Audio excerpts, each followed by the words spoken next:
নমস্কার বন্ধু, আজকে আমার চ্যানেলে সকলকে স্বাগত জানিয়ে আর একটা নতুন ভিডিও নিয়ে চলে এলাম। এই যে পট্টিগুলো দেখছেন, এগুলো সব একই মাপে কাটা আছে 4 ইঞ্চি মাপে। তো এগুলা কিভাবে আমরা কাটছি সহজ পদ্ধতিতে, সেটাই আমি দেখাতে চলেছি। তো এটা বারবার দাগ দিয়ে বাটাম বোস করে কাটার প্রয়োজন নেই। তো এটা যে আমাদের এই যে আমরা পুরো যেটা দেখছেন, ওই যে লম্বা একটা মতো বাটাম দিয়ে আমরা মানে কেটে নিই প্লাইগুলো। তো যখন আমরা একই মাপের বা একই সাইজে প্লাইগুলো কাটতে হবে, তখন কিন্তু এটা আমরা কীভাবে কাটবো সেটা দেখাতে চলেছি। তো পুরো ভিডিওটা দেখুন।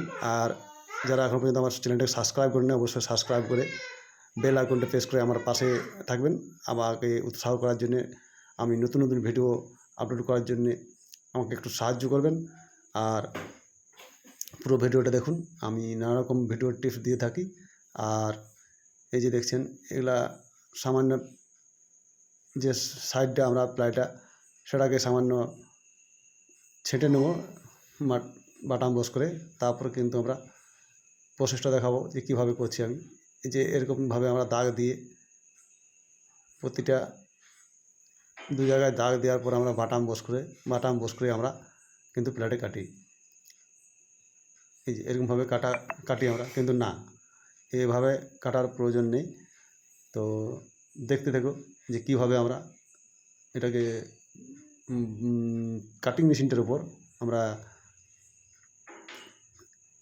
একটা জোগাড় বানিয়ে এটাকে খুব সহজে আমরা একই মাপে প্লাইগুলো কেটে নেব।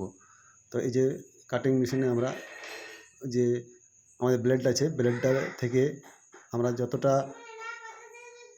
যতটা চড়া আমরা কাটবো, সেই অনুযায়ী মাপটা দিয়ে আমরা দাগ দিয়ে দেবো একটা কলমে করে। এই যে কোয়াশটা দেখছেন, এই কোয়াশটা থেকে যতটা দূরে দাগ দেবো ততটাই চড়া পটিটা কাটা যাবে, প্লাইটা কাটা যাবে আর কি। তো ওইটা দাগ দেওয়ার পর আমরা একটা, এই যে দেখছেন, একটু যে কোনো স্কেলের মতো বা প্লাই টুকরা বা কাঠের টুকরা আমরা কিন্তু পিটে দেবো, এটাতে বা সেঁটে দেবো আর কি। এই দুটো পেরেকে দিয়ে আমরা সেঁটে দিলাম।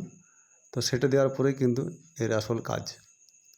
অনেকেই বুঝে গেছেন যে কীভাবে এটা আমি করতে চলেছি। তো এই যে বাটামটা সরিয়ে দেবো এবারে কি হয়, এটা দুজনের প্রয়োজন হবে না, একাই এটা কাটা যাবে। আর একই মাপে কাটা যাবে, কোনো 19-20 হবে না। দাগ দিয়ে টেপ দিয়ে মাপে করলে কিন্তু একটু আধটু 19-20 হতেও পারে, আর এটাতে কোনো 19-20 হবে না। একই রকম সবগুলো কিন্তু খুব ভালোভাবে এবং খুব কম সময়ের মধ্যে কেটে নেওয়া যাবে। তো যদি কারো এই ভিডিওটা দেখে উপকার হলো, অবশ্যই একটি ভালোভাবে গঠনমূলক কমেন্ট করে যাবেন আর লাইক করে দেবেন। আর যেটা বললাম, যারা সাবস্ক্রাইব করেননি অবশ্যই সাবস্ক্রাইব করে আমার পাশে থাকবেন। তো আমাদের দেখছেন প্লাইয়ের যে কোনো ধরনের কাজে আমরা করে থাকি। এই যে দেখছেন পুরো জায়গাটা কিন্তু সেম টু সেম মাপ থাকবে। অনেকে হয়তো জানে আর অনেকে হয়তো জানে না। তো চলো দেখা হচ্ছে নেক্সট ভিডিওতে। তো থ্যাংক ইউ।